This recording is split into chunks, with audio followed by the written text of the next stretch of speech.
Hey guys, Colin here at the Deep Tissue Massage Center to show you a great stretch for your hip flexors. And we're focusing in on the psoas and the iliacus, the two predominant hip flexors that cause people a lot of problems. Now, these muscles are really, really strong muscles. And when they get tight, especially the psoas, it will tend to compress the discs in the low back and the vertebrae in the low back.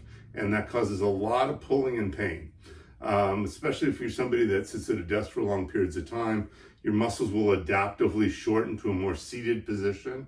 And then you go to get up and they can't stretch out. So it starts to pull through the back and cause problems there.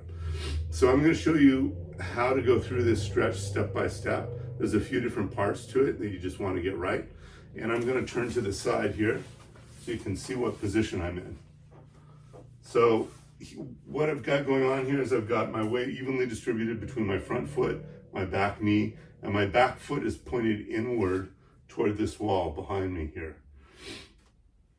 Now, once I'm in that position, in order to get ready for the stretch, what I now want to do is take my pelvis or my hips here, and instead of having the butt pushing out or stuck out backwards, I want to tuck underneath as far as I can, as if my hips are being pulled or being thrust forward and upward at the same time.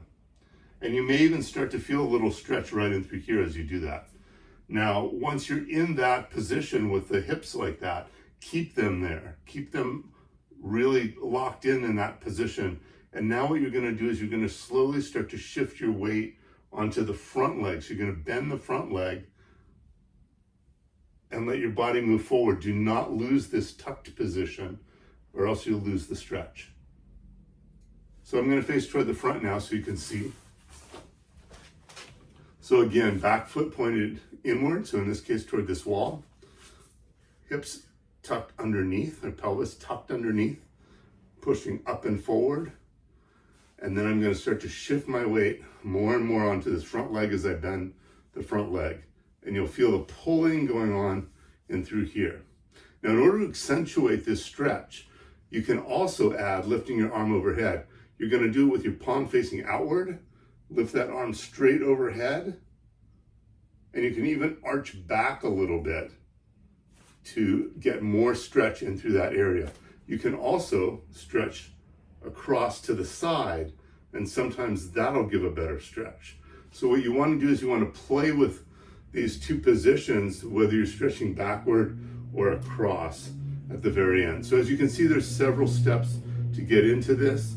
Once you're in it, I want you to hang out there for 30 seconds to a minute and try and really breathe into any area in the hip flexors that feels tight.